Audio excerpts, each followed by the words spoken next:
Hello. So, I want to start off with what I'll be talking about. And it's about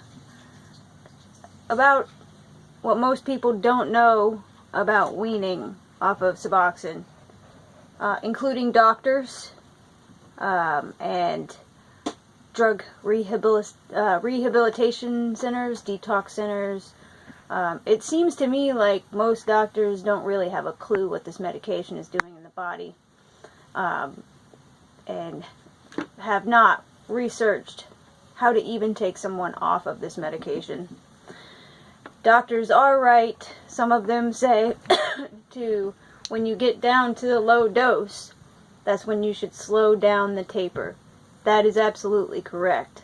But what they don't know is what milligram to start, to completely take somebody off of suboxone with. That's why it's so painful and difficult for everyone. And why doctors say, oh, suboxone's the worst to come off of. Because I have discovered something that really I don't think anybody else knows. I think the strength of the pill goes up to when you are down to your lowest amount you think possible, which a lot of people think is 1 milligram. Not true. Not true at all. And even a half a milligram. Not true. Even a 16th, an 8th, a 32nd. Not true. You have to go lower. And then once you get into the really low, like past the 32nd of a milligram, it's going to look like a grain of sand. Lower, it's going to look like a grain of dirt, much finer. And lower, almost microscopic. I can still feel the effects at just about a little bit smaller than a grain of sand. So that means that my tolerance has gotten much weaker. I am further and further along to getting off of this, and nobody else has talked about this, so I wanted to get this out there, that I don't believe people should be jumping off at 2 or 1 or half a milligram. I believe that there's much more work to do than that. You have to be extremely patient with coming off if you want to be successful. A lot of people are coming off at 1 or 2 milligrams, yes, but from my research it looks like they're going through hell. And I tried coming off at half a milligram and felt like shit. So I kept going further and further with it, and I found that yes, there's much more work to be done. Now, on the next subject, let me regain my thought real quick.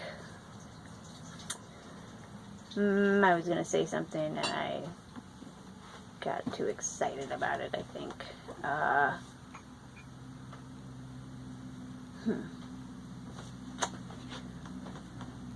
Wow, this is awkward. Oh, I remember. So, when you get down to past the 32nd of a milligram, then you start only taking it at night to sleep.